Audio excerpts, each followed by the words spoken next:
여자애들은 말이야, 이런 자리에서 애교 좀 부려야 회사 생활 편한 거야. 회식 자리에서 박 과장이 웃으면서 이런 말을 했습니다. 야, 강사원. 너 집 어디야? 아빠가 뭐 하시는데? 저는 웃으며 대답했습니다.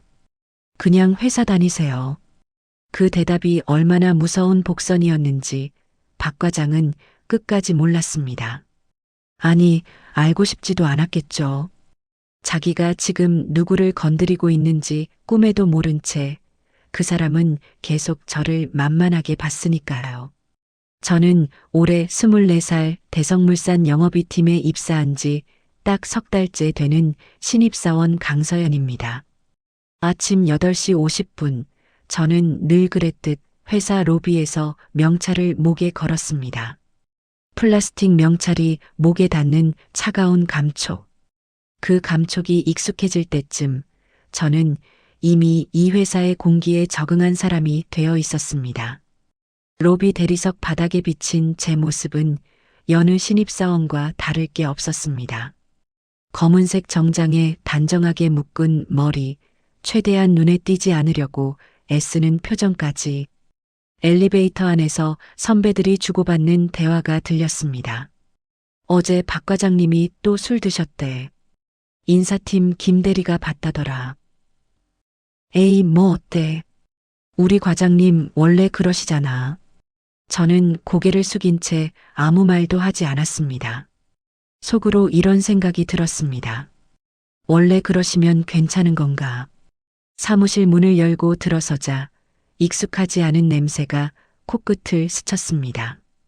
커피와 프린터 토너, 그리고 어제 회식했던 사람들 옷에서 풍기는 희미한 술 냄새. 제 자리에 앉아 컴퓨터를 켰습니다. 모니터가 켜지는 소리와 함께 메신저 알림이 떴습니다. 영업이 팀 단톡방. 박민철 과장 오늘 저녁 7시 회식입니다. 필참. 김태식 대리. 과장님 명령이십니다. 크크. 윤지의 대리. 알겠습니다. 저는 핸드폰 화면을 보며 한숨을 삼켰습니다. 회식. 또 회식이었습니다. 이번 달만 벌써 3번째였죠. 강사원, 오늘 회식 오는 거지? 뒤에서 들리는 목소리. 김태식 대리였습니다. 마른 체구에 언제나 박 과장 뒤만 졸졸 따라다니는 그 사람. 저는 고개를 돌려 웃으며 대답했습니다. 네, 대리님. 당연히 가야죠. 그래, 신입이 그래야지. 우리 과장님 기분 좋게 해드려야 해. 김태식 대리가 제 어깨를 툭 치고 지나갔습니다. 그 손길이 왠지 불쾌했지만 저는 아무렇지 않은 척 미소를 지었습니다. 그게 제가 이 회사에서 살아남는 방법이니까요. 점심시간이 되자 윤지의 대리가 제 자리로 왔습니다. 짧은 머리에 늘 차분한 표정을 짓고 있는 그 선배는 이 팀에서 저에게 유일하게 친절한 사람이었습니다.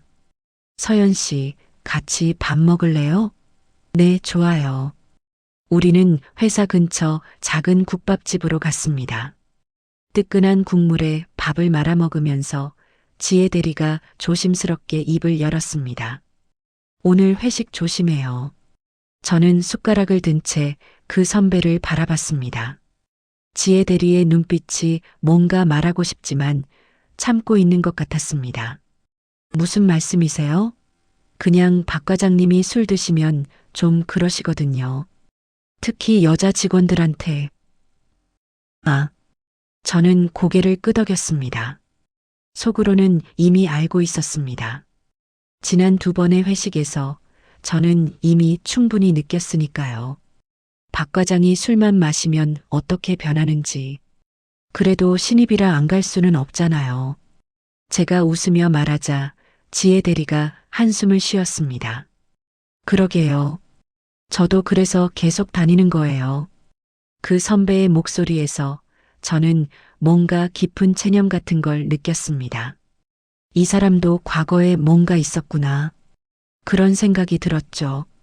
오후 업무 시간 내내 저는 회식 생각에 집중이 안 됐습니다. 엑셀 파일을 들여다보면서도 자꾸만 머릿속으로 시뮬레이션을 했습니다. 오늘은 어떻게 대처해야 할까? 어디까지 참아야 할까? 퇴근 시간이 되자 팀원들이 하나둘 짐을 챙기기 시작했습니다. 박민철 과장이 큰 목소리로 말했습니다. 자, 오늘 우리 팀 단합 제대로 해봅시다. 신입들은 분위기 띄우고 과장님 최고십니다. 김태식 대리가 옆에서 맞장구 쳤습니다. 저는 가방을 들며 속으로 생각했습니다. 저 사람들은 대체 왜 저러는 걸까? 회식 장소는 회사 근처 고깃집이었습니다. 삼겹살 굽는 냄새가 코를 찔렀고 직원들이 자리에 둘러앉았습니다. 저는 자연스럽게 구석자리에 앉으려 했지만 박 과장이 손짓했습니다. 강사원, 이리 와. 내 옆에 앉아. 순간 등골이 서늘해졌습니다. 하지만 거절할 수 없었죠. 저는 웃으며 박 과장 옆자리에 앉았습니다. 김태식 대리가 반대편에서 빙그레 웃고 있었습니다.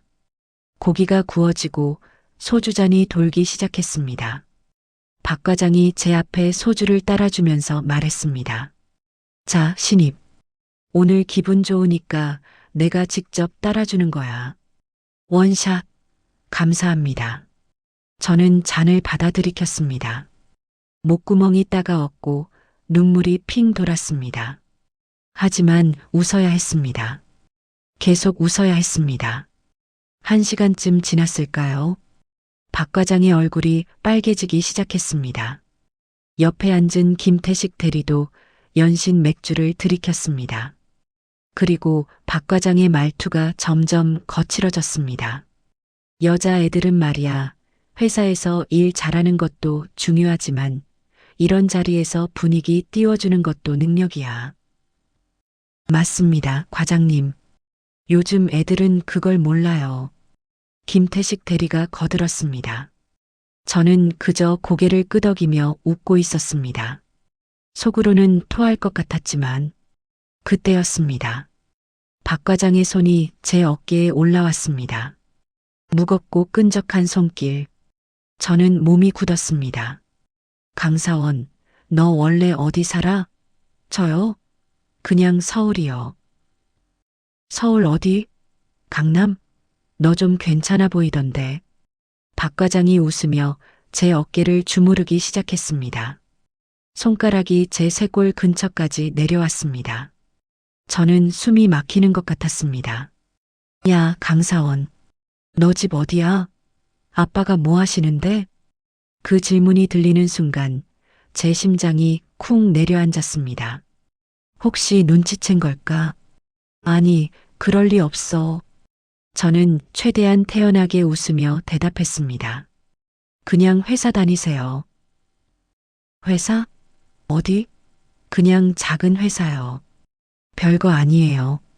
박 과장이 피식 웃었습니다. 그럼 괜찮네. 애들이 다 그렇지 뭐. 크크. 김태식 대리가 옆에서 받아쳤습니다. 과장님, 신입들은 순수해야 제맛이죠. 크크크. 제 얼굴에서 웃음이 사라지지 않도록 저는 볼 근육에 힘을 주었습니다. 이를 악물고 웃었습니다. 그리고 속으로 이렇게 되뇌었습니다. 조금만 더 참자. 조금만 더. 회식이 끝나고 저는 택시를 탔습니다. 차창 밖으로 서울의 야경이 흘러갔습니다. 네온사인 불빛들이 번지는 게 마치 제 눈에 고인 눈물 같았습니다.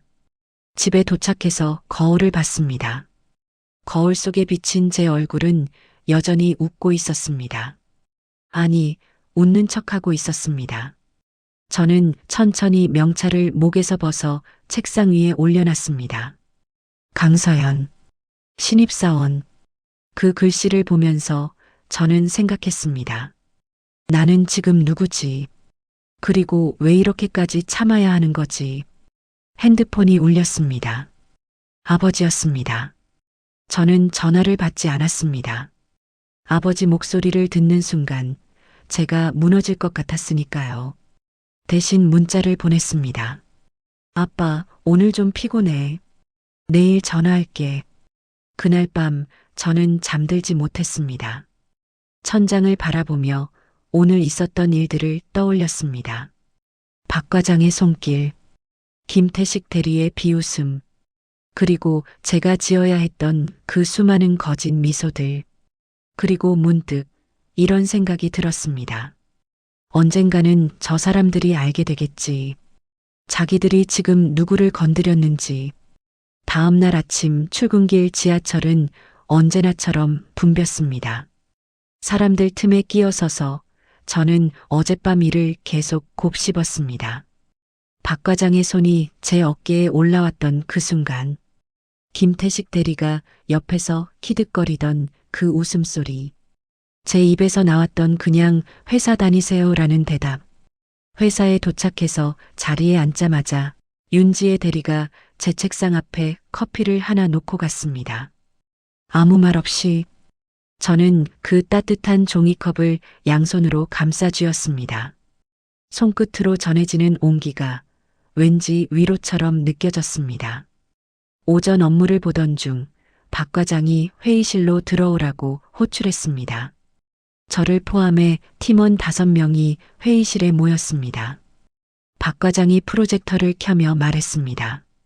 이번 분기 실적 보고 들어갑니다. 우리 팀이 1등하면 내가 임원 확정이야. 김태식 대리가 박수를 쳤습니다. 과장님 임원 되시면 저희도 다 따라 올라가는 거죠? 크크. 당연하지. 너도 과장 달아줄게. 두 사람이 주고받는 대화를 들으면서 저는 노트북 화면만 뚫어지게 바라봤습니다. 속으로 이런 생각이 들었습니다. 저런 사람이 임원이 된다고? 회의가 끝나고 자리로 돌아오는 길에 윤지의 대리가 제 옆으로 붙었습니다. 서연 씨, 잠깐 옥상 갈래요? 네. 담배 안 피워도 괜찮아요. 그냥 바람 좀 쐬고 싶어서요. 저는 고개를 끄덕이고 지혜 대리를 따라 옥상으로 올라갔습니다. 옥상 문을 열자 차가운 바람이 얼굴을 때렸습니다. 11월의 바람은 날카로웠습니다. 지혜 대리가 난간에 기대서서 말했습니다. 어제 회식 괜찮았어요?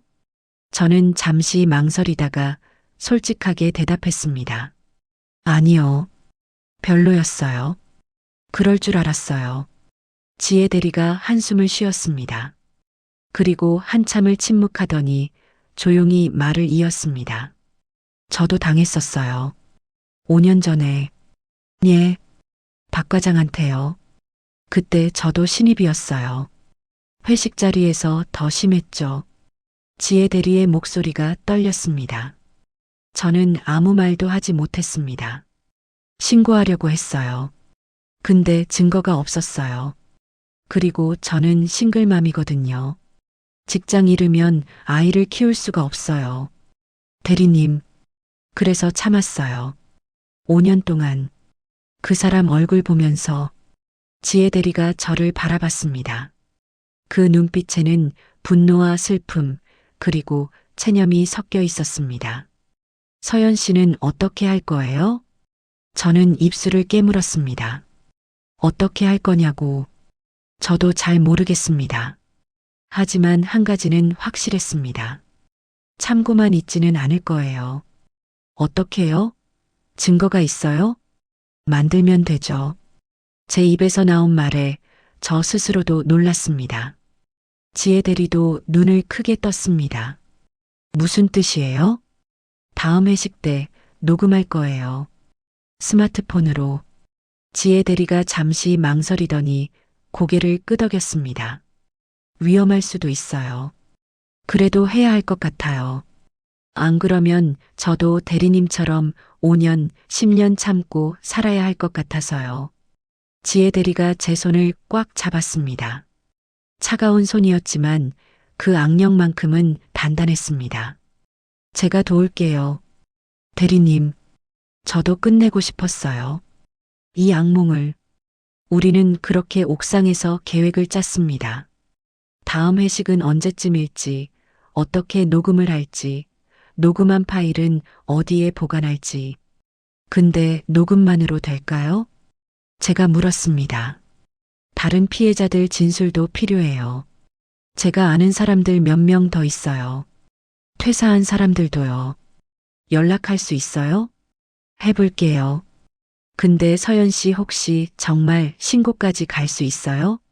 회사에서 압력 들어오면. 저는 지혜 대리를 똑바로 바라봤습니다. 저 회사 잃어도 괜찮아요. 근데 제 자존심은 못 잃어요. 그 말을 하는 제 목소리가 떨리지 않았습니다. 저는 진심이었습니다. 그날 저녁 집에 돌아와서 저는 처음으로 아버지에게 전화를 걸었습니다. 아빠, 서연아, 요즘 어떠니? 아버지의 목소리는 언제나처럼 차분했습니다. 강일권, 대성물산의 회장, 그리고 제 아버지. 괜찮아요. 회사 일 배우고 있어요. 많이 힘들지? 아니요. 견딜만해요. 거짓말이었습니다. 하지만 저는 아버지한테 말할 수 없었습니다.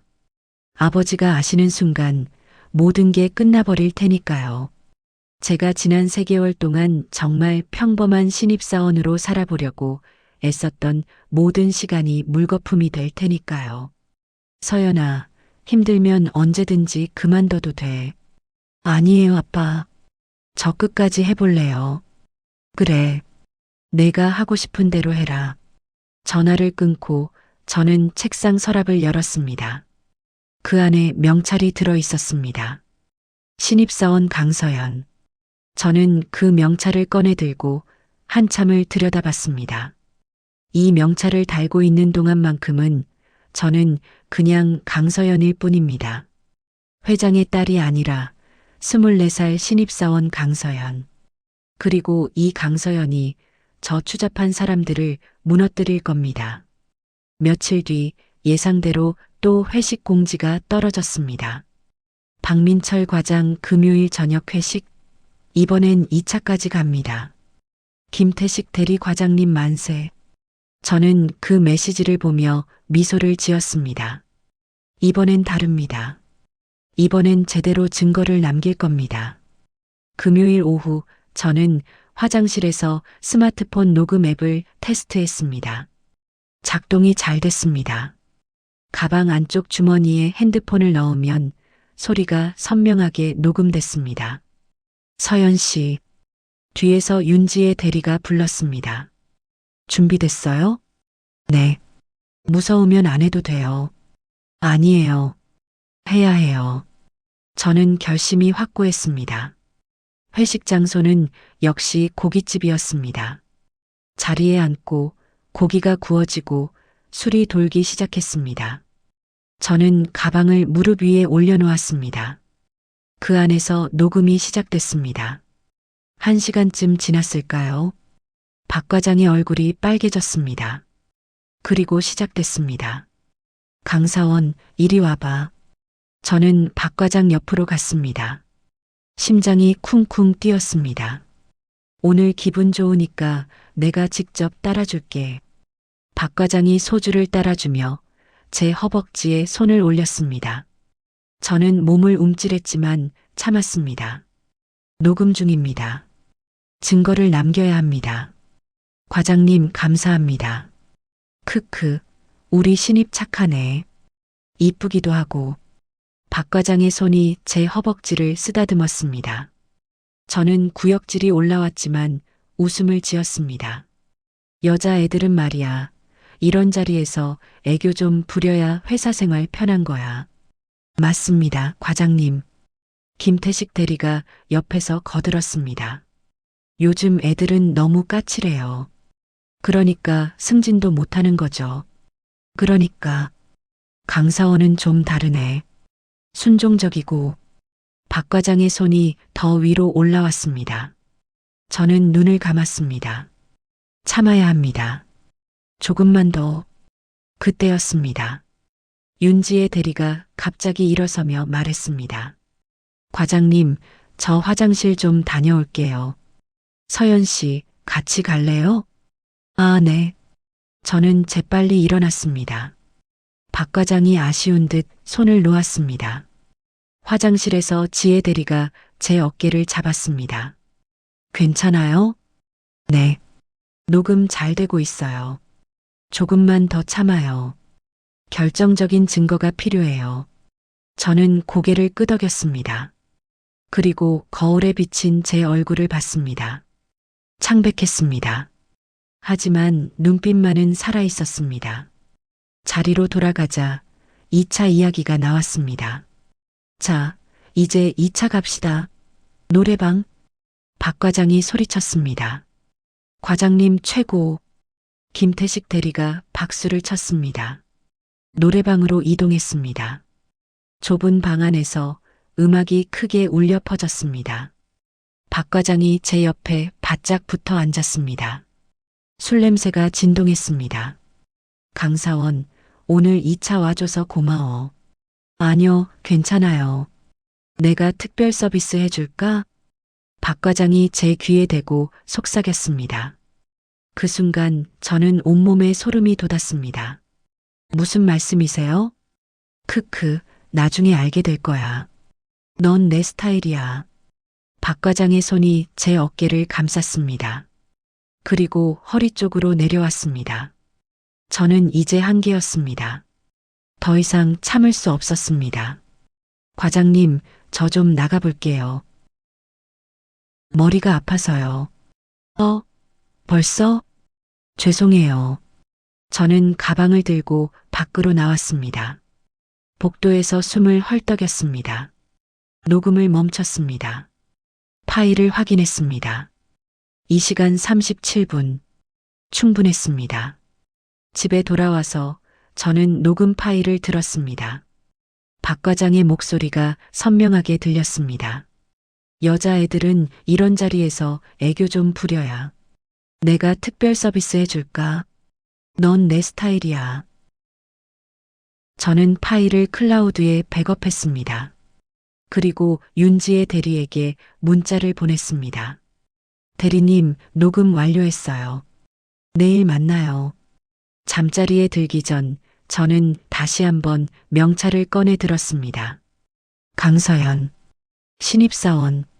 이 명찰로 견뎌낸 시간들이 이제 곧 의미를 가지게 될 겁니다. 주말 동안 저는 윤지의 대리와 카페에서 만났습니다. 한강이 보이는 조용한 카페였습니다.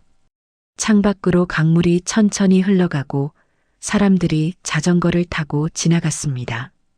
평화로운 풍경이었지만 우리가 나누는 이야기는 전혀 평화롭지 않았습니다. 파일 들어봤어요? 지혜 대리가 물었습니다. 네. 충분히 증거가 될 것 같아요. 저는 이어폰을 하나 건네주고 파일을 재생했습니다. 박 과장의 목소리가 흘러나왔습니다. 지혜 대리의 표정이 굳어졌습니다. 이 정도면 충분해요. 이제 어떻게 하죠? 다른 피해자들 진술도 받아야 해요. 제가 연락할 수 있는 사람이 3명 있어요. 지혜 대리가 핸드폰을 꺼냈습니다. 한 명은 3년 전에 퇴사했고, 한 명은 다른 부서로 옮겼고, 한 명은 지금 육아휴직 중이에요. 다들 박 과장 때문에 피해를 봤어요. 연락해 볼 수 있을까요? 해볼게요. 근데 쉽지 않을 거예요. 다들 다시 떠올리고 싶지 않을 테니까요. 저는 커피를 한 모금 마셨습니다. 쓴맛이 혀끝에 남았습니다. 서연 씨, 한 가지 물어봐도 돼요? 네. 왜 이렇게까지 하는 거예요? 신입사원이 이렇게까지 나설 필요는 없잖아요.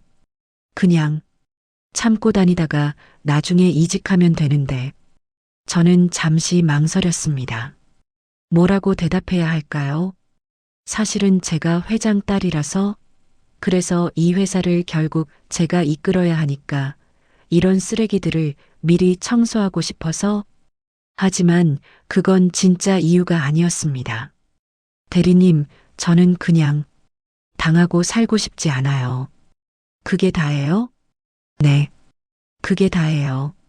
지혜 대리가 미소를 지었습니다. 슬픈 미소였습니다. 서연 씨, 용감하네요. 아니에요.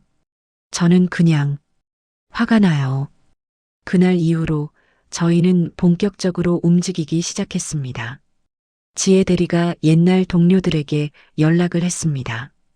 처음엔 모두들 거절했습니다. 다시 생각하고 싶지 않다. 이제 괜찮아졌다. 회사랑 엮이고 싶지 않다는 반응이었습니다. 하지만 지혜 대리가 끈질기게 설득했습니다. 우리가 안 하면 다른 피해자가 계속 생겨요. 이미 서연 씨가 당했어요. 앞으로 또 누가 당할지 몰라요. 결국 3명 중 2명이 진술서를 써주기로 했습니다. 월요일 아침 출근길에 저는 회사 내부 신고 시스템에 대해 검색했습니다. 대성물산은 익명 제보 시스템이 있었습니다. 하지만 실효성이 있을지는 의문이었습니다. 대리님, 회사 내부 신고 시스템 써봤어요? 응, 한번 써봤는데 흐지부지 됐어요. 인사팀에서 제대로 조사 안 해요. 그럼 어디로 신고해야 하죠? 고용노동부에 직접 신고하는 방법도 있어요. 아니면 사내윤리위원회. 윤리위원회. 저는 그 단어를 곱씹었습니다. 윤리위원회는 누가 있어요? 최진수 상무님이 위원장이에요. 최진수 상무. 저는 그 이름을 알고 있었습니다. 아버지의 오른팔. 그리고 저를 어렸을 때부터 봐왔던 사람. 만약 제가 최 상무님에게 직접 말한다면? 아니, 그러면 안 됩니다. 그러면 제 신분이 드러날 위험이 있습니다. 일단 녹음 파일이랑 진술서를 정리해서 윤리위원회에 정식으로 제출해 볼게요. 서연 씨, 정말 괜찮겠어요? 네. 하지만 속으로는 불안했습니다. 과연 제대로 처리될까? 며칠 후 회사에서 이상한 분위기가 감지되기 시작했습니다. 박 과장이 저를 힐끔힐끔 쳐다보는 게 느껴졌습니다. 김태식 대리도 제 주변을 맴돌면서 뭔가 탐색하는 듯한 눈빛이었습니다. 강사원. 박 과장이 불렀습니다. 네, 과장님. 너 요즘 뭐하고 다니니? 예, 그냥 업무하고 있는데요. 아니, 누구랑 뭐 얘기하고 다니냐고.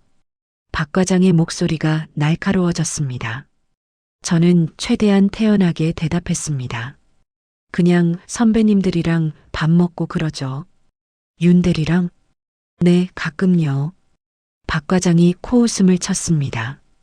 야, 강사원. 너 쓸데없는 얘기 듣지 마. 윤 대리 그거 알아? 회사에서 트러블 메이커야.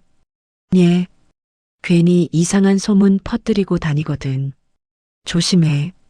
저는 고개를 끄덕이고 자리로 돌아왔습니다.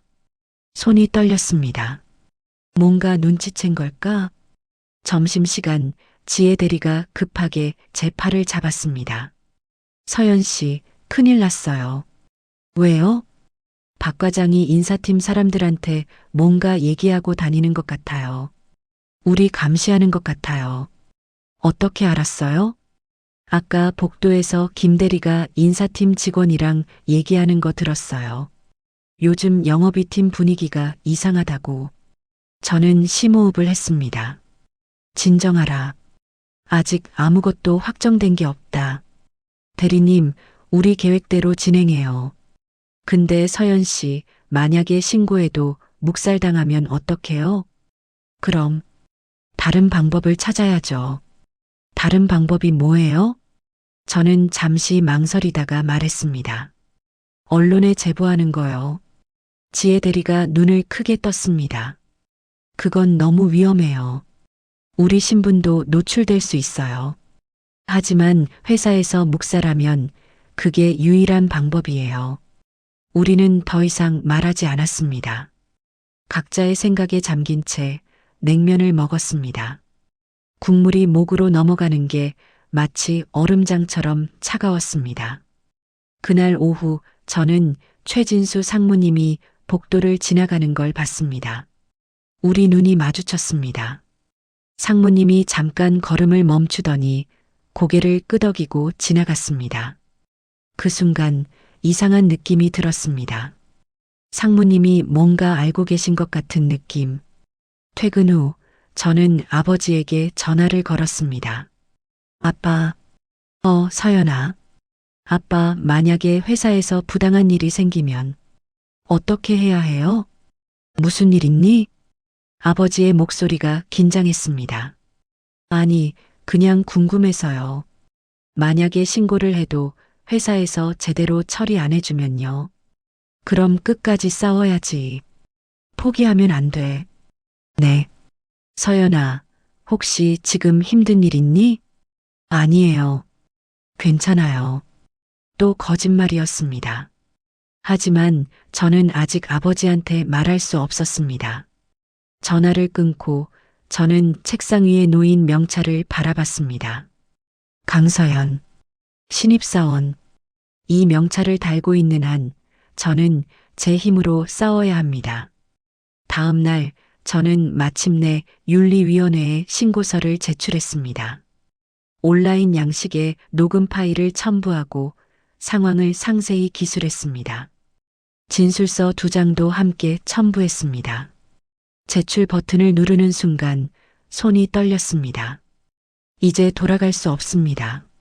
신고서를 제출하고 사흘이 지났습니다. 아무 연락도 오지 않았습니다. 윤리위원회에서는 감감무소식이었고 회사는 평소처럼 돌아갔습니다.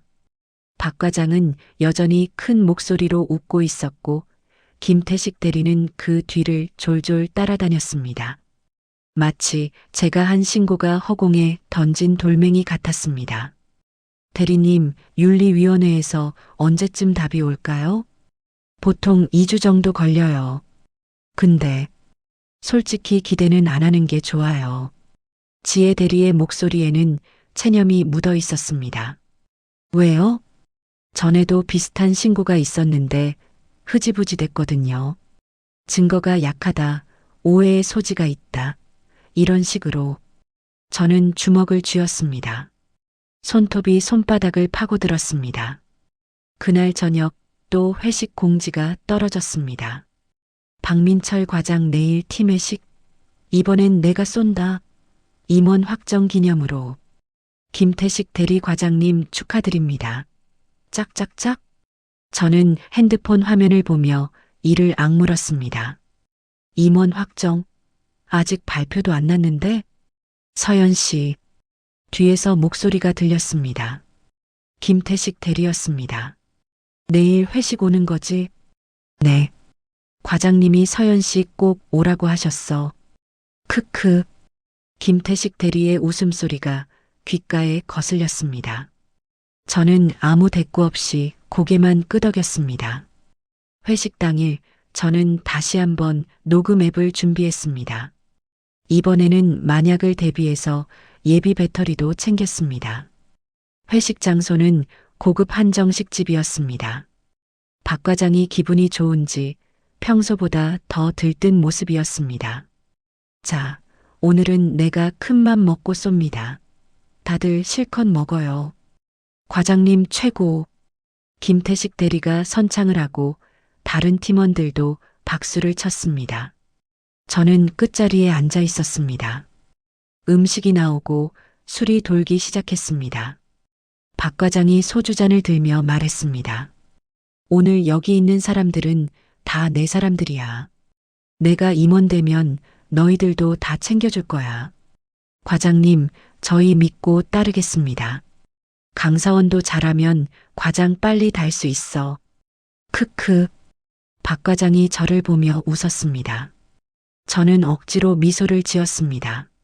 식사가 끝나고 2차로 이동한다는 이야기가 나왔습니다. 오늘은 룸살롱 가자. 과장님, 진짜요?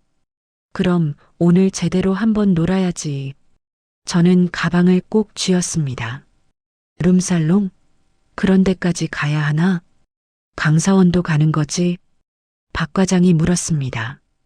제 어깨에 손을 올리면서 저는 조금 일찍 가봐야 할 것 같은데요. 뭐? 왜? 몸이 좀 안 좋아서요.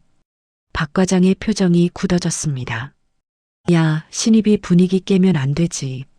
죄송합니다, 과장님. 너 요즘 좀 이상한데? 예전엔 안 그랬잖아. 박 과장이 제 어깨를 세게 움켜쥐었습니다. 아팠습니다. 하지만 저는 표정을 굳히지 않았습니다. 강사원, 김태식 대리가 끼어들었습니다. 너 혹시 우리 과장님 뒤에서 먼지 타고 다니는 거 아니야? 예. 아니, 요즘 인사팀에서 우리 팀 조사한다는 소문 들었거든. 너 신고 같은 거 한 거 아니야?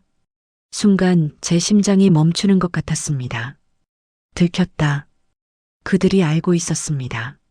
무슨 말씀이세요? 저는 그런 거. 야, 이 새끼가 지금 거짓말하네? 김태식 대리가 제 팔을 붙잡았습니다. 너 우리 과장님한테 잘못하면 회사 못 다녀. 알아? 대리님, 손 좀 놓아주세요. 놓아?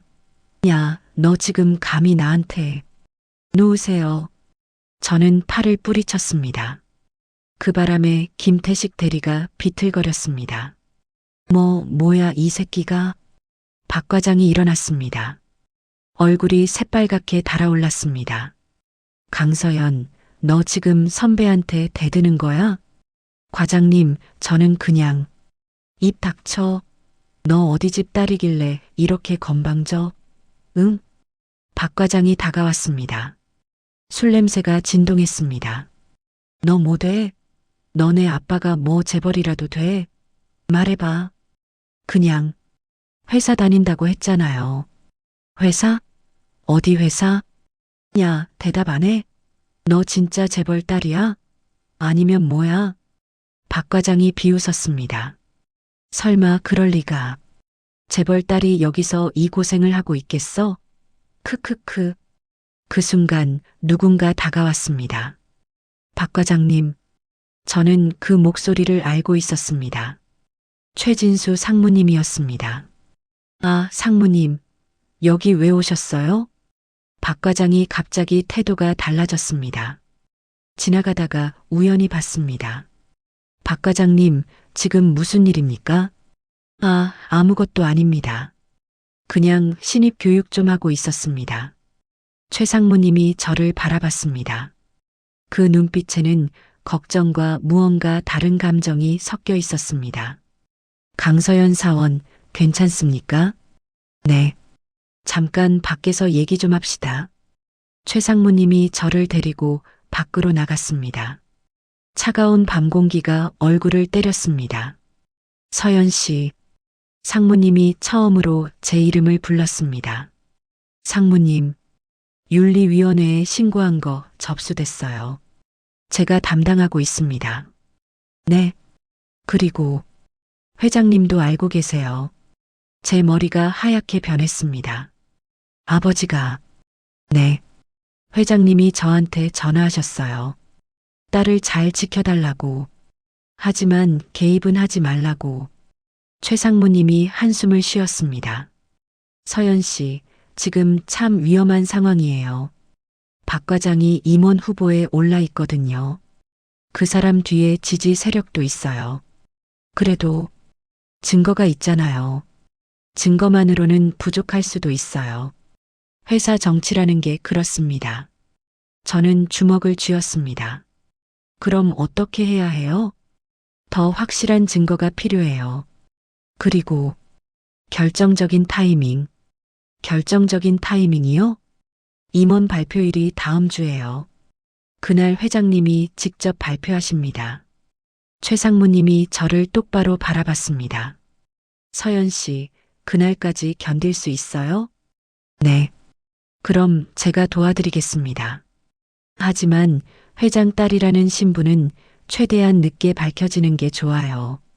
알겠습니다. 그날 밤 집에 돌아와서 저는 아버지에게 전화를 걸었습니다. 아빠, 아빠 알고 계셨죠? 제가 겪고 있는 일. 응. 왜 아무 말씀 안 하셨어요? 내가 스스로 해결하고 싶어 하는 것 같아서. 그리고 너를 믿으니까. 제 눈에서 눈물이 흘렀습니다. 아빠, 저 무섭지 않아요. 하지만 화가 나요. 화내도 돼. 하지만 잊지 마라. 너는 피해자가 아니야. 너는 싸우는 사람이야. 그 말이 제 가슴에 박혔습니다. 네, 아빠. 전화를 끊고 저는 명찰을 다시 한번 바라봤습니다. 강서연, 신입사원. 다음 주면 모든 게 끝납니다. 그때까지 저는 이 명찰을 달고 견뎌낼 겁니다. 그리고 그들에게 보여줄 겁니다. 자기들이 건드린 게 누구였는지. 임원 발표를 일주일 앞둔 월요일 아침이었습니다. 출근하자마자 회사 분위기가 이상했습니다. 복도에서 사람들이 수군거렸고 제가 지나가면 대화를 멈췄습니다. 저 사람이 그 신입이래. 진짜? 저렇게 조용해 보이는데. 박 과장님한테 찍혔대. 큰일 났네. 귀에 들리는 소문들. 저는 못 들은 척하고 자리에 앉았습니다. 컴퓨터를 켜는데 손이 떨렸습니다. 메신저 알림이 떴습니다. 윤지의 대리 서연 씨, 옥상으로 올라와요. 급해요. 저는 주변을 살피고 조용히 자리에서 일어났습니다. 옥상에 올라가자 지혜 대리가 창백한 얼굴로 서 있었습니다. 대리님, 무슨 일이에요? 서연 씨, 큰일 났어요. 박 과장이 인사팀 사람들한테 로비 활동하고 다녀요. 로비요? 네. 우리 신고를 무마시키려고요. 그리고 서연 씨를 회사에서 쫓아내려고 한대요. 제 가슴이 철렁 내려앉았습니다. 어떻게요? 업무 태만, 팀워크 저해, 뭐 그런 식으로 몰아갈 거래요. 김태식 대리가 증거 만들고 있대요. 증거를 만들다니. 예를 들면 서연 씨가 업무 지시 안 따랐다거나 회식 때 분위기 망쳤다거나. 저는 주먹을 쥐었습니다. 손톱이 손바닥을 파고들었습니다. 그럼 어떻게 해야 하죠? 일단 조심해야 해요. 빌미를 주면 안 돼요. 하지만 이미 늦었습니다. 그날 오후 박 과장이 저를 회의실로 불렀습니다. 강사원 들어와. 회의실에는 박 과장과 김태식 대리, 그리고 인사팀 차장님이 앉아 계셨습니다. 앉아. 저는 의자에 앉았습니다. 심장이 쿵쿵 뛰었습니다.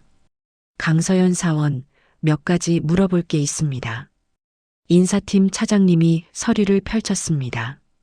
최근 3개월간 당신의 업무 태도에 대해 불만이 제기됐습니다. 예. 회식 불참, 업무 지시 불이행, 팀원과의 갈등 유발. 이런 내용들입니다. 저는 박 과장을 바라봤습니다. 그 사람이 비웃고 있었습니다. 그건 사실이 아닙니다. 사실이 아니라고요? 여기 증인이 있는데요. 김태식 대리가 고개를 끄덕였습니다. 제가 직접 봤습니다. 강사원이 과장님 지시를 여러 번 무시했어요. 그건 거짓말입니다. 강사원, 목소리 좀 낮춰요. 인사팀 차장님이 말했습니다. 그리고 최근 사내 윤리위원회에 허위 신고를 한 정황도 있습니다. 허위 신고가 아닙니다. 저는 증거요? 녹음 파일 말하는 거예요? 박 과장이 끼어들었습니다. 그거 불법 녹음 아닙니까? 동의도 없이 녹음하면 오히려 당신이 처벌받을 수 있어요. 제 머릿속이 하얗게 변했습니다. 불법 녹음? 그런 생각은 못 해봤습니다. 게다가 녹음 내용도 애매하더라고요. 그냥 회식 자리에서 농담한 걸 가지고 성희롱이라고 몰아가는 거 아닙니까? 농담이 아니었습니다. 과장님은 분명히. 강사원, 박 과장이 책상을 쳤습니다. 너 지금 선배한테 대드는 거야? 너 회사 생활 제대로 하고 싶어? 저는 입술을 깨물었습니다. 눈물이 나올 것 같았지만 참았습니다. 오늘 면담은 여기까지 하겠습니다. 인사팀 차장님이 서류를 정리했습니다. 강서연 사원, 앞으로 행동 조심하세요. 다음에 문제 생기면 인사조치가 있을 겁니다. 저는 회의실에서 나왔습니다. 다리가 후들거렸습니다. 화장실로 들어가서 세면대에 손을 짚었습니다. 거울에 비친 제 얼굴은 창백했습니다. 이대로 지는 건가? 그 생각이 머릿속을 맴돌았습니다. 아니, 아직 끝나지 않았어. 임원 발표일이 남아있어. 저는 찬물로 얼굴을 씻고 다시 사무실로 돌아갔습니다. 그날 저녁 집에 돌아와서 저는 최진수 상무님에게 전화를 걸었습니다. 상무님, 저예요. 강서연입니다. 서연 씨, 무슨 일이에요? 오늘 인사팀에서 면담을 했어요. 박 과장이 저를 몰아내려고 하는 것 같아요. 알고 있습니다. 상무님도 아세요? 네. 박 과장이 상당히 적극적으로 움직이고 있어요. 회사 내 지지 세력도 많고요. 제 목소리가 떨렸습니다. 그럼 제가 질 수도 있는 거예요? 그럴 수도 있습니다. 솔직한 대답이었습니다. 저는 한숨을 쉬었습니다. 하지만 서연 씨, 네, 회장님이 모든 걸 알고 계세요. 그리고 회장님은 딸이 포기하지 않기를 바라고 계세요. 임원 발표일까지 일주일. 그때 모든 게 결정됩니다. 전화를 끊고 저는 창밖을 바라봤습니다.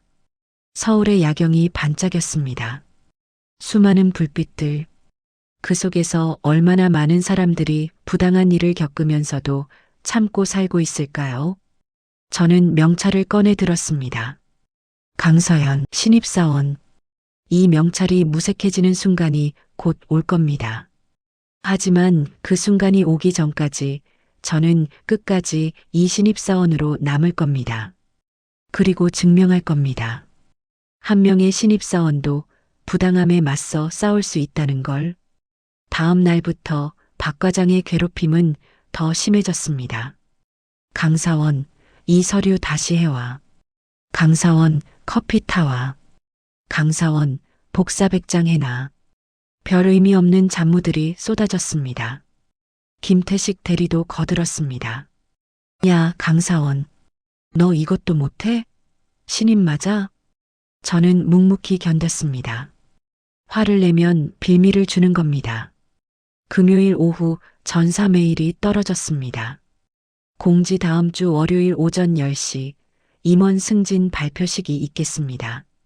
전 직원 대회의실 집합. 드디어입니다. 저는 윤지의 대리와 눈빛을 교환했습니다. 이제 며칠 남지 않았습니다. 그날 저녁 아버지에게 전화를 걸었습니다. 아빠. 응, 서연아. 다음 주 월요일이에요. 알아. 아빠는 어떻게 하실 거예요? 내가 할 일을 할 거야. 그리고 너는 내가 할 일을 해. 제가 할 일이요? 끝까지 서 있는 거, 넘어지지 않는 거. 그게 내가 할 일이야. 네, 아빠. 주말 동안 저는 그동안 모은 모든 증거를 다시 정리했습니다. 녹음 파일, 진술서, 문자 기록, 회식 사진들. 그리고 명찰을 책상 위에 올려놨습니다. 월요일이면 이 명찰과도 작별해야 할지도 모릅니다. 하지만 후회는 없습니다. 저는 제가 할 수 있는 모든 걸 했으니까요. 임원 발표 전날인 일요일 밤, 저는 잠을 이룰 수 없었습니다. 천장을 바라보며 지난 3개월의 시간들을 떠올렸습니다. 첫 출근 날 명찰을 목에 걸던 순간, 박 과장의 손이 처음 제 어깨에 올라왔던 그 회식 자리, 윤지의 대리와 옥상에서 나눴던 대화, 녹음 파일을 들으며 떨던 손, 그리고 내일이면 모든 게 끝납니다. 새벽 5시 저는 잠을 포기하고 일어났습니다. 샤워를 하고 정장을 차려입었습니다. 거울 앞에 서서 명찰을 목에 걸었습니다. 강서연, 신입사원. 어쩌면 이게 마지막 일지도 모릅니다. 회사에 7시에 도착했습니다. 아직 아무도 없었습니다. 저는 제자리에 앉아서 컴퓨터를 켰습니다. 메일함을 열었습니다. 새벽에 윤지의 대리에게서 메일이 와 있었습니다. 서연 씨, 오늘 힘내요. 우리는 잘못한 게 없어요. 당당하게 있어요. 저는 답장을 보냈습니다. 네, 대리님. 고맙습니다. 8시쯤 되자 직원들이 하나둘 출근하기 시작했습니다. 오늘은 유난히 회사 분위기가 술렁였습니다. 임원 발표 때문이었죠. 박 과장님 이번에 확정이래. 진짜? 축하드려야겠네. 근데 영업이 팀에 무슨 일 있다던데. 내부 고발인가 뭔가. 쉿, 조용히 해. 그런 얘기하면 안 돼. 복도에서 들리는 대화들. 저는 이어폰을 끼고 음악을 들었습니다. 9시 30분 전 직원에게 메시지가 떨어졌습니다. 10시 대회의실 집합. 지각 원금. 저는 천천히 자리에서 일어났습니다. 가방에서 명찰을 한 번 더 만졌습니다. 대회의실로 향하는 복도. 사람들이 줄지어 걸어가고 있었습니다. 저는 그 뒤를 따라갔습니다. 회의실 문을 열고 들어서자 이미 100여 명의 직원들이 자리에 앉아 있었습니다. 저는 뒤쪽 구석자리에 앉았습니다. 앞쪽에는 단상이 설치되어 있고 대형 스크린이 걸려 있었습니다. 10시 정각, 불이 어두워졌습니다. 최진수 상무님이 무대에 올라왔습니다. 좋은 아침입니다. 오늘은 2024년 하반기 임원 승진 발표가 있겠습니다. 박수 소리가 울려 퍼졌습니다. 하지만 그 전에 중요한 안건이 하나 있습니다. 순간 회의실이 조용해졌습니다. 뭔가 이상했습니다. 최근 우리 회사 내부에서 심각한 문제가 제기됐습니다. 바로 직장 내 성희롱 사건입니다. 웅성거림이 일었습니다. 저는 심장이 터질 것 같았습니다. 윤리위원회에 정식으로 접수된 신고가 있었고 저희가 조사한 결과 스크린이 켜졌습니다. 영업이 팀 박민철 과장에 대한 성희롱 피해 신고가 총 6건 접수됐습니다. 회의실이 술렁였습니다. 저는 박 과장을 봤습니다. 그 사람의 얼굴이 새하얗게 질렸습니다. 이 중 3건은 이미 퇴사한 직원들의 진술이고 2건은 현직 직원, 그리고 1건은 최근 신입사원의 신고입니다. 최 상무님이 다음 장을 넘겼습니다. 특히 최근 신고건에는 녹음 파일이 첨부되어 있었습니다. 일부를 들려드리겠습니다. 스피커에서 소리가 흘러나왔습니다. 박민철의 목소리. 여자애들은 말이야. 이런 자리에서 애교 좀 부려야 회사 생활 편한 거야. 김태식의 목소리. 맞습니다, 과장님. 박민철의 목소리. 강사원은 좀 다르네. 순종적이고. 내가 특별 서비스 해줄까? 크크. 회의실이 얼어붙었습니다. 박 과장이 벌떡 일어났습니다. 이게 무슨 소리입니까? 이건 불법 녹음입니다. 불법 녹음이 아닙니다. 최 상무님이 차분하게 말했습니다. 직장 내 성희롱 피해를 입증하기 위한 녹음은 정당한 증거 수집 행위로 인정됩니다. 대법원 판례도 있습니다. 하지만 그리고 박 과장님, 최 상무님이 다음 슬라이드를 넘겼습니다.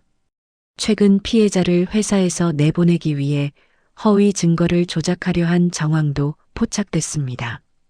김태식 대리와 공모한 사실도 확인했습니다. 김태식 대리가 자리에서 일어나려다가 다시 주저앉았습니다. 저는 그냥 과장님 지시를 따른 것뿐입니다. 방조도 똑같은 처벌을 받습니다. 회의실이 웅성거렸습니다.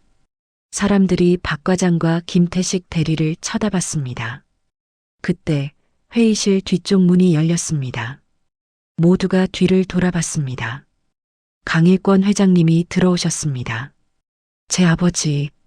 저는 자리에서 일어났습니다. 다리가 떨렸습니다. 회장님이 단상으로 걸어가셨습니다. 모든 직원이 기립했습니다. 앉으세요. 회장님의 목소리는 차분했지만 권위가 있었습니다. 오늘 저는 임원 승진 발표를 하러 왔습니다. 하지만 그 전에 이 문제를 먼저 처리해야겠습니다. 회장님이 박 과장을 바라봤습니다.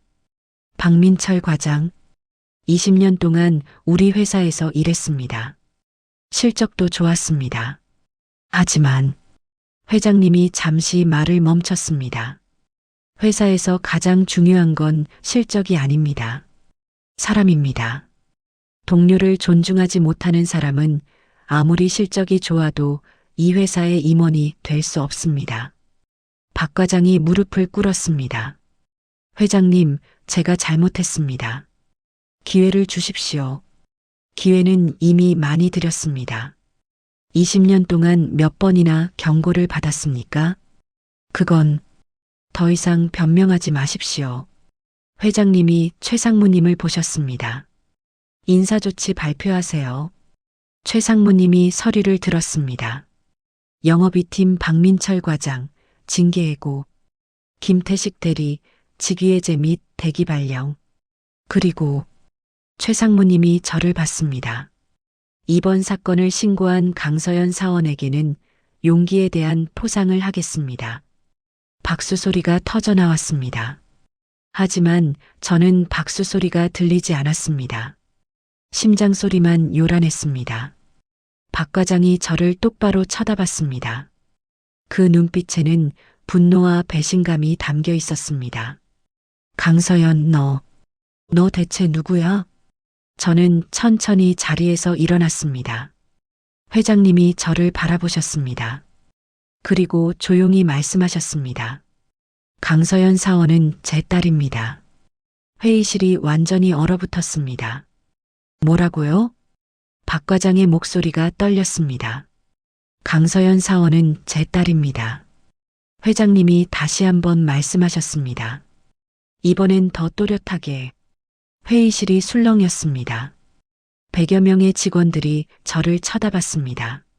저는 그 시선들을 견뎌내며 고개를 들었습니다. 박 과장이 비틀거리며 뒤로 물러섰습니다. 회장님, 딸, 그럼 그동안, 네. 제 딸이 3개월 동안 신분을 숨기고 신입사원으로 일했습니다. 회장님이 저를 바라보며 말씀하셨습니다.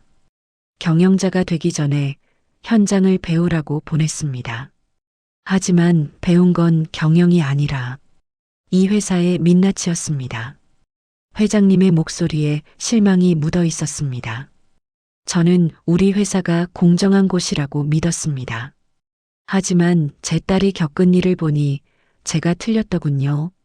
박 과장이 무릎을 꿇었습니다. 회장님, 정말 몰랐습니다. 제가 알았다면 절대로 안 했다? 회장님의 목소리가 차가워졌습니다. 그게 문제입니다, 박 과장. 당신은 상대가 누구냐에 따라 행동을 바꾸는 사람이군요. 그런 사람은 이 회사에 필요 없습니다. 박 과장의 얼굴이 새하얗게 변했습니다. 하지만 회장님, 저는 20년이면 충분히 배울 시간이었습니다. 하지만 당신은 배우지 않았습니다. 회장님이 전체 직원들을 바라보셨습니다. 오늘 이 자리에 계신 여러분께 말씀드립니다. 이 회사는 앞으로 변할 겁니다. 회장님이 저를 보셨습니다. 서연아, 나와서 말해보렴. 저는 떨리는 다리로 앞으로 걸어갔습니다. 단상에 올라섰습니다. 100여 명의 시선이 저에게 쏠렸습니다. 마이크를 잡았습니다. 손이 떨렸습니다. 저는 강서연입니다. 제 목소리가 스피커를 통해 울려 퍼졌습니다. 네, 저는 회장님의 딸입니다. 하지만 지난 3개월 동안 저는 그냥 신입사원 강서연이었습니다. 저는 명찰을 만졌습니다. 이 명찰을 달고 저는 여러분과 똑같이 지하철을 타고 출근했습니다. 똑같이 야근을 했고 똑같이 회식에 참석했습니다. 그리고 똑같이 부당한 일을 당했습니다. 회의실이 조용해졌습니다. 처음에는 참아야 한다고 생각했습니다. 신입이니까, 이게 회사 생활이니까. 하지만 제 목소리가 떨렸습니다. 하지만 참는 게 정답이 아니었습니다. 참으면 다음 피해자가 생기는 겁니다. 저는 윤지의 대리를 받습니다. 지혜 대리가 눈물을 닦고 있었습니다. 오늘 이 자리에서 저는 약속하겠습니다. 저는 회장님을 보았습니다. 언젠가 제가 이 회사를 이끌게 된다면 누구도 참지 않아도 되는 회사를 만들겠습니다. 직급이나 나이, 성별에 관계없이 모두가 존중받는 회사를 만들겠습니다. 박수 소리가 터져 나왔습니다. 처음엔 몇 명이었지만 점점 더 많은 사람들이 박수를 쳤습니다. 저는 단상에서 내려왔습니다. 다리가 휘청거렸지만 넘어지지 않았습니다. 회장님이 박 과장을 보셨습니다. 박민철 과장, 오늘부로 당신은 이 회사 직원이 아닙니다. 짐을 싸고 나가십시오. 회장님, 그리고 김태식 대리. 김태식 대리가 벌떡 일어났습니다. 예. 당신은 3개월 대기 발령 후 재심사를 받게 됩니다. 그때까지 반성하십시오. 감사합니다, 회장님. 회장님이 다시 전체 직원들을 보셨습니다. 오늘부터 우리 회사는 성희롱 방지 교육을 전면 재정비하겠습니다. 그리고 윤리위원회를 강화하겠습니다. 최 상무님이 고개를 끄덕였습니다. 또한 과거 비슷한 피해를 입고도 신고하지 못했던 직원들이 있다면 지금이라도 연락 주십시오. 회사가 책임지고 처리하겠습니다. 박수 소리가 다시 터져 나왔습니다. 회의실을 나오는 박 과장을 봤습니다. 그 사람의 어깨가 축 처져 있었습니다. 20년 경력이 하루아침에 무너진 겁니다. 저는 복잡한 감정이 들었습니다. 통쾌한 동시에 씁쓸했습니다. 회의가 끝나고 저는 복도에 서 있었습니다. 직원들이 저를 보며 수군거렸습니다. 저 사람이 회장님 딸이었어? 완전 몰랐는데. 대단하다. 저렇게 참았다니. 하지만 어떤 시선들은 곱지 않았습니다. 처음부터 신분 밝히지 그랬어. 결국 회장 딸이라서 이긴 거 아냐? 저는 그 말들이 들렸지만 신경 쓰지 않기로 했습니다. 윤지의 대리가 다가왔습니다. 서연 씨, 대리님, 고마워요. 진심으로. 지혜 대리가 제 손을 꽉 잡았습니다. 대리님도 고생하셨어요. 이제 좀 숨 쉴 수 있을 것 같아요. 지혜 대리의 눈에서 눈물이 흘렀습니다. 5년 동안 참았던 눈물이었을 겁니다. 그날 오후 회사는 임원 승진 발표를 이어갔습니다. 박민철 과장 자리는 공석으로 남았습니다. 대신 윤지의 대리가 과장으로 특진했습니다. 축하드립니다, 과장님. 제가 말하자 지혜 대리. 아니, 이제 지혜 과장님이 웃었습니다. 고마워요, 서연 씨. 아니, 이제 뭐라고 불러야 하죠? 그냥 서연 씨라고 불러주세요. 전 아직 신입사원이에요. 하지만 우리 둘 다 알고 있었습니다. 이제 저는 더 이상 평범한 신입사원이 아니라는 걸. 퇴근 시간, 저는 아버지 회장실로 갔습니다. 노크를 하고 들어가자 아버지가 창밖을 보고 계셨습니다. 아빠, 서연아. 수고하셨어요. 내가 뭘? 다 내가 한 거지. 아버지가 돌아서서 저를 바라보셨습니다. 서연아, 오늘 내 말 들으면서 자랑스러웠어. 정말요? 응. 내가 진짜 리더의 자질을 가졌다는 걸 확인했어. 아버지가 제 어깨에 손을 올리셨습니다. 힘들었지? 네. 이제 좀 쉬어도 돼. 아니요, 아직 못 쉬어요. 왜? 아직 할 일이 남았어요.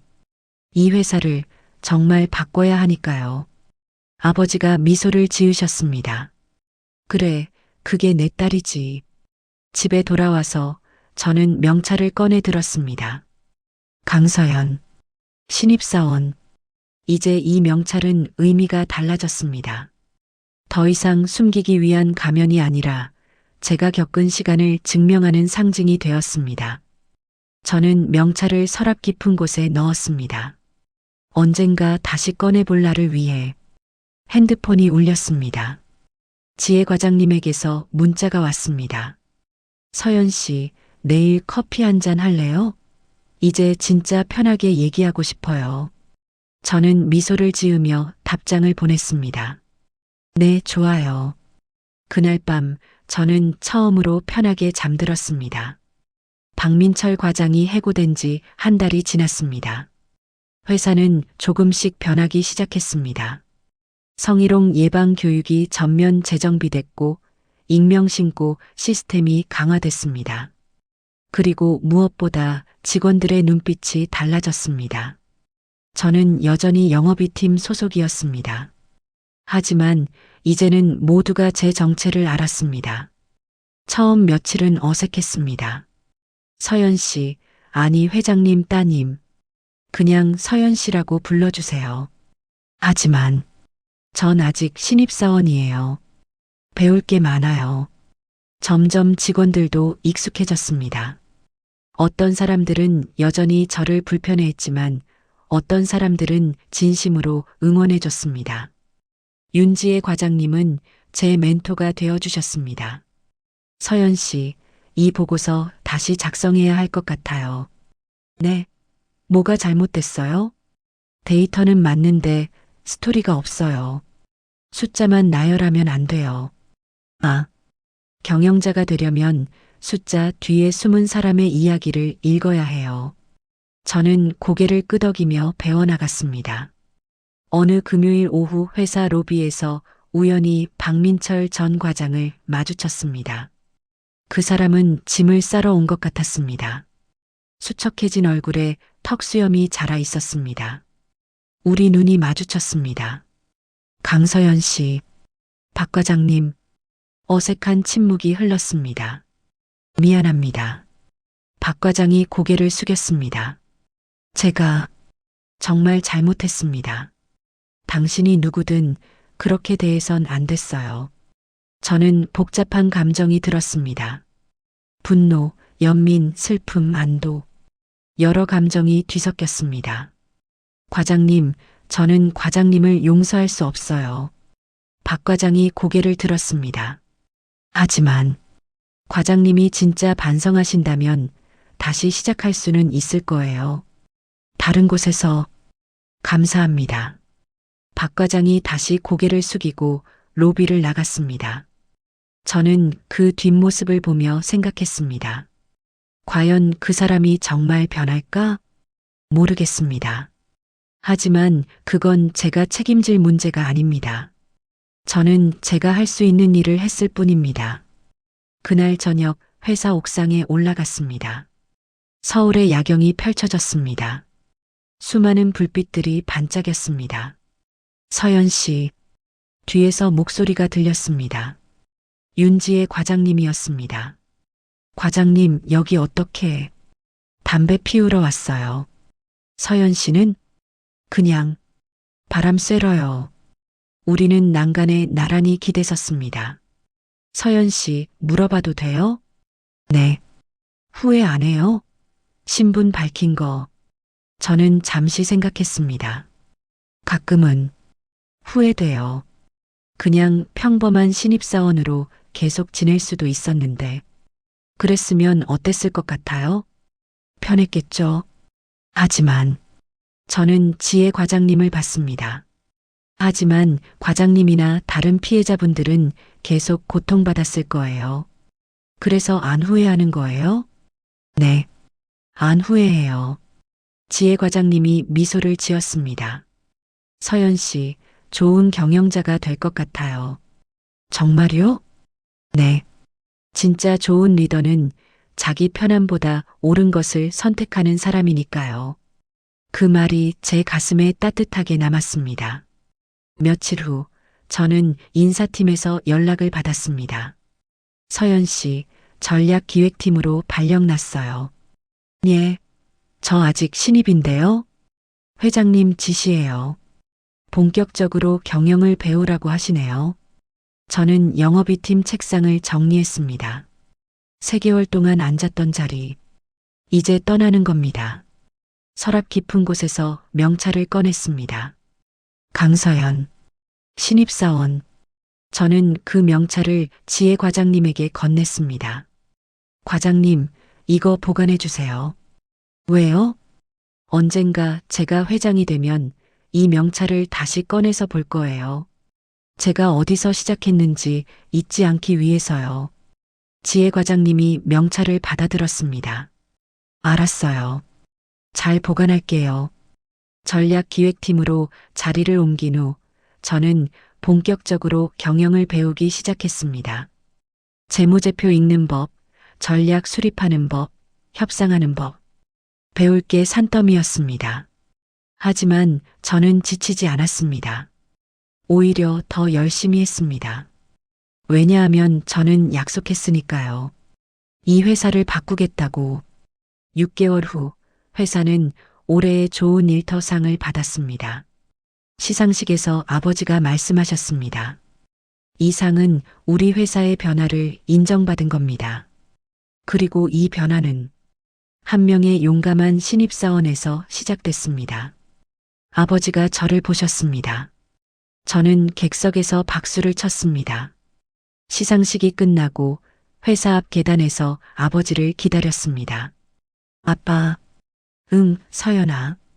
오늘 트로피 누구 거예요? 회사 거지. 아니에요. 제 거예요. 저는 웃으며 말했습니다. 제가 3개월 동안 신입사원으로 참았던 보상이에요. 하, 그래. 내 거다. 아버지가 제 머리를 쓰다듬으셨습니다. 서연아, 내가 언젠가 이 회사 회장이 되면, 네, 진짜 좋은 회사를 만들어줘. 내가 신입사원이었을 때처럼 아래에서 위를 보는 시선을 잊지 말고. 네, 아빠. 약속할게요. 그날 밤 집에 돌아와서 저는 창밖을 바라봤습니다. 서울의 야경, 수많은 불빛들, 그 불빛 하나하나가 누군가의 회사이고 누군가의 일터입니다. 그곳에서 얼마나 많은 사람들이 부당함을 참으며 살고 있을까요? 저는 언젠가 그 사람들에게 희망이 되고 싶습니다. 참지 않아도 된다는 메시지를 전하고 싶습니다. 핸드폰이 울렸습니다. 지혜 과장님에게서 사진이 왔습니다. 명찰 사진이었습니다. 강서연, 신입사원, 문자도 함께 왔습니다. 서연 씨, 오늘 이거 보면서 생각했어요. 이 명찰이 얼마나 무거웠을까? 그리고 이 명찰로 견딘 서연 씨가 얼마나 대단한지. 앞으로도 응원할게요. 미래의 회장님. 저는 미소를 지으며 답장을 보냈습니다. 고마워요, 과장님. 저 아직 멀었어요. 하지만 언젠가는 정말 좋은 회장이 될게요. 약속할게요. 그리고 저는 침대에 누웠습니다. 천장을 바라보며 지난 시간들을 떠올렸습니다. 박 과장의 손길, 김태식 대리의 비웃음, 제가 지어야 했던 수많은 거짓 미소들. 하지만 그 모든 것들이 헛되지 않았습니다. 그 시간들이 저를 더 강하게 만들었습니다. 그리고 무엇보다 저는 증명했습니다. 한 명의 신입사원도 부당함에 맞서 싸울 수 있다는 것을. 언젠가 제가 이 회사의 회장이 되는 날, 저는 그 명찰을 다시 꺼내 볼 겁니다. 그리고 다짐할 겁니다. 이 명찰을 달았던 그때의 마음을 잊지 말자. 아래에서 위를 보던 그 시선을 잊지 말자. 잠들기 전 저는 마지막으로 생각했습니다. 세상에는 여전히 부당함이 많습니다. 하지만 포기하지 않는 사람이 한 명이라도 있다면 세상은 조금씩 변할 수 있습니다. 저는 그런 사람이 되고 싶습니다. 그리고 언젠가 이 이야기를 듣는 누군가도 용기를 낼 수 있기를 바랍니다. 나도 할 수 있다고. 나도 싸울 수 있다고. 오늘의 사연 여기까지입니다. 여러분, 강서연 씨의 이야기 어떻게 들으셨나요? 24살 신입사원이 회장 딸이라는 신분을 숨기고 부당함에 맞서 싸운 이야기였습니다. 혹시 여러분 중에도 비슷한 경험이 있으신 분들이 계실까요? 아니면 지금 이 순간에도 참고 계신 분들이 계실까요? 여러분은 지금 어디에서 어떤 마음으로 이 사연을 듣고 계신가요? 출퇴근길 지하철에서 아니면 혼자 있는 방에서 혹은 누군가와 함께 계신가요? 댓글로 남겨주시면 정말 감사하겠습니다. 오늘 사연이 마음에 남으셨다면 구독 버튼과 좋아요, 그리고 알림 설정까지 부탁드립니다. 여러분의 작은 관심이 더 좋은 사연을 만드는 큰 힘이 됩니다. 다음 이야기도 기대해 주세요. 감사합니다.